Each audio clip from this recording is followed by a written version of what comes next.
All right, it's OPRAH Part 3 now.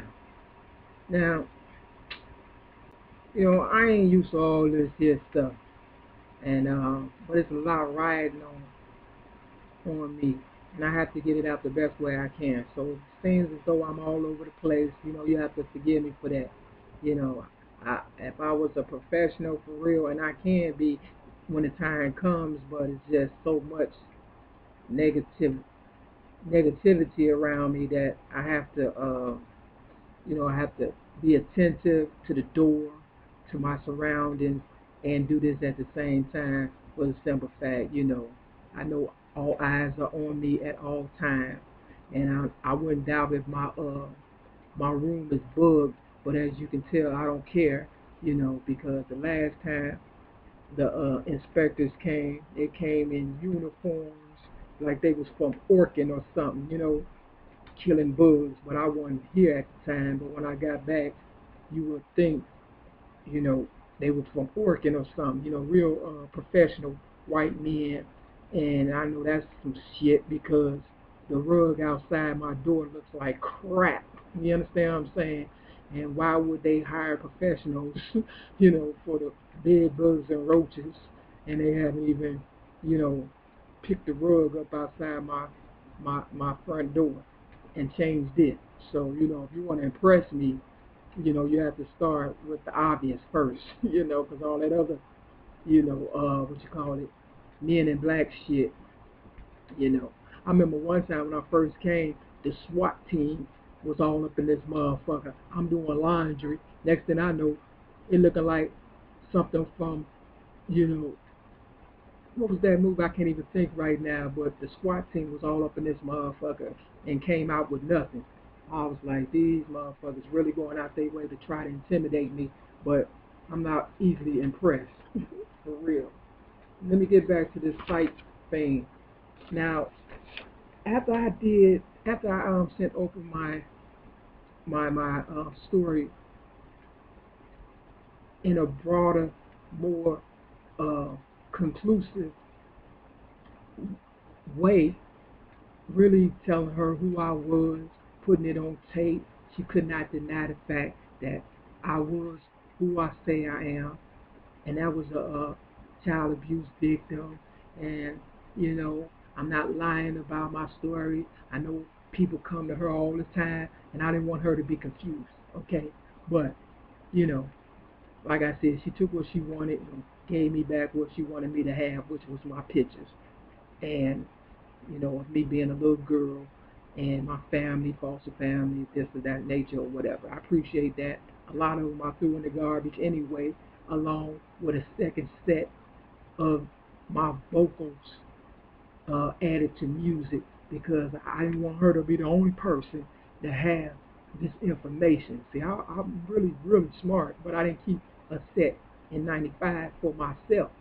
I went on faith, because I figured if God really, really appointed me to do this job, and that is being a modern day Harriet Tubman, I was going to have to step my game up as well and not be so, reliant on past mistakes. I had to either overcome the mistakes that I made in the past and pray to God that God help me with the future, which is what I'm about to tell you about. Now, man, okay, so in 95, I sent her all that, right? And then, when you're in the hospital, you want to get out because you ain't supposed to be there.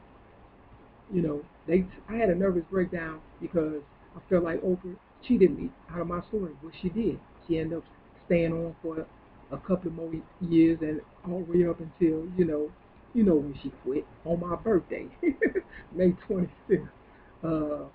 What year was that? But y'all know, it was my birthday.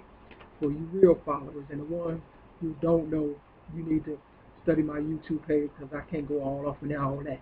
But I had a nervous breakdown, for real.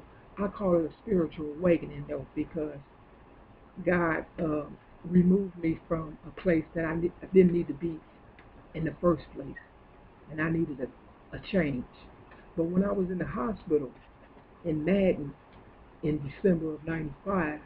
The doctor asked, he did like a little psych eval on me or whatever, and it got down to the letter B, and he categorized it: mood, speech, and thought. And when it got to speech, it said something like uh, talks pressured. The doctor said I talked stressed, I talked pressured, like I was under pressure, and that I also said that Oprah was talking to me through the TV. Now in '95, she was. Now for me to try to explain that, now that would be ludicrous. But Oprah knows. She knows. Believe me, she knows. She used my story. She used it up. Believe me, that was the topic. You know what I'm saying? What I put out there for her, she used on her show about who is it that does a good job in your life, and she kind of used a lot of the concepts that I have put in the letter to her. So that's all for that. But yeah, in order for me to get out the hospital, I had to sign. I said, he said, you want to get out the hospital, you gotta, sign your name and say, so you can get this check, right? So I get a crazy check today. Why? Because I wanted to get out the hospital because I knew I wasn't crazy, and I knew I would have stayed there longer had I not signed. Now, mind you, they thought they was getting over, but I was thinking in the future, like right now. See, that same crazy check is putting a roof over my head. You understand what I'm saying? And food in my mouth. You understand what I'm saying? Whereas I would be homeless for real, for real. I've been homeless with the crazy check, but that only worked so long because people in Chicago know who I am for real. I am an entrepreneur, okay? And they know I'm a good person. And they couldn't keep me out on the streets for real, no longer than the 2 weeks I was out there. And when I was out there, I was sleeping on the train in Chicago, and 4 young teenage boys, while I was sleeping with a blanket over my head, hit me in my jaw, my left jaw, twice. I was like, man, I was asleep. If you ever been hit while you was asleep, I mean, that pain was it was so intense. I was like, wow. And I couldn't fight because I knew if they hit me one more time, my jaw would have been broke. So I did what a mature person did. I asked them the question. I said, what is it that you want with me? Why did you hit me? And of course, they try to act like, it wasn't them. You know what I'm saying? But I know. But these are things I have to go through. You understand what I'm saying? Like I said, I've been poisoned. I've been beat up after I had fast for 9 days, and they knew, the powers that be. They knew I hadn't had no food in 9 days, and this is when they sent a gangbanger my way to start a fight with me and beat me up. But did I back down? No, I did not. It's like I got up with my black eye, and I went outside and followed him like, you going to have to finish me off because this is not a game with me. So this is the things I have to go through because Oprah, she always likes to be the boss. And, Mayor Daley, we don't even want to talk about him. Before he left Chicago, after being mayor for forever, I went to his office because I wasn't going to let him get away without him looking in my eyes and knowing what he did to me. And that set me up to be murdered. You understand what I'm saying? For real. Now, I went to his office, but before I went to his office, I got down on my knees in front of everybody. So by the time I got to him, I would do the right thing. He was taking pictures with the citizens of Chicago before he left his office. And I looked around his office, and you know what I saw? I saw a picture with about 4 different ethnic groups in the picture, young guys. But the black and brown guys, had their pants sagging, and everybody else looked to be normal. See, this is what the mayor thought about y'all. I mean, I seen that picture in City Hall, in the mayor's office. So this is what they think about black and brown people. We are nothing to them. Everybody else in the picture looked normal. Their pants wasn't sagging. They looked like human beings. So while y'all all out there gang banging and killing one another, they don't give a fuck. I was there in the office.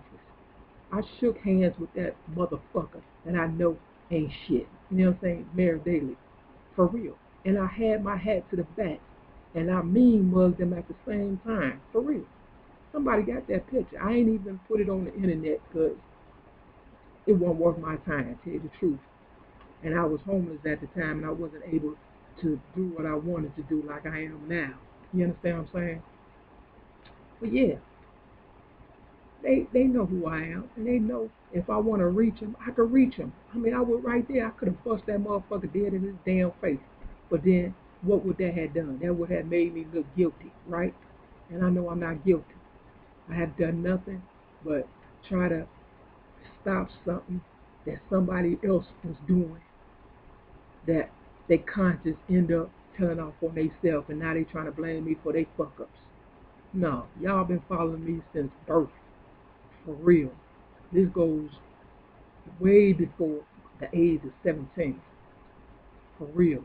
This been going on for a long time. Y'all knew who I was for a long time. Believe me. And here's how I can prove it. Once again,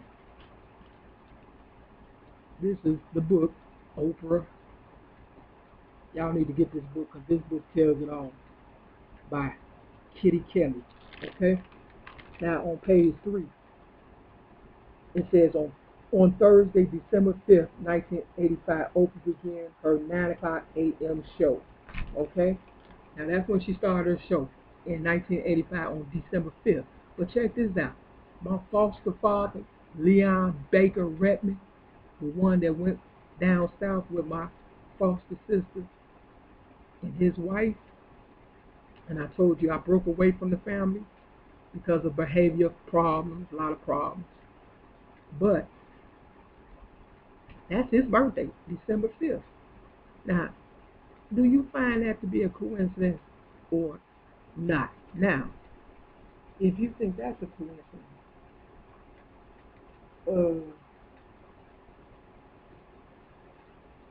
what about this? Now, my foster father's wife's name is Betty Jean Redmond. I love me some Betty Jean Redmond. She's gone on to live with God. And man, now in the book, Oprah, once again, on page 26, it says, I watched from the window as she and her little friends Lily and Betty Jean played imaginary games. Now, I believe this was her, Oprah's aunt they talking about. Let me see. Might have been her grandmother or somebody. They was talking. No, it was Vernon Winfrey. It was her father that turned out not to be her father, but her father, the only man she knew as her father, Vernon Winfrey. Now, Betty Jean, come on now, how many coincidences do you need? Betty Jean was my foster mother's name, Betty Jean Redmond, and her husband was born on December the 5th, the same day. Oh, see, this already been planned. You understand what I'm saying? For real, it was already planned. They knew who I was from the beginning. So they was just building me up, you know, so in the end, they could make it seem like, you know, oh, she crazy. She don't know what she's talking about. But all I was doing was compiling evidence all along, for real. And I knew God would send me a blessing. And when he sent me my DCFS files back in 2000 and something, I don't know right offhand, but when he did that, that was all I needed. You understand what I'm saying? See, they thought I was going to use my DCFS files to finish the book that I told them that I was going to finish when I flipped the script.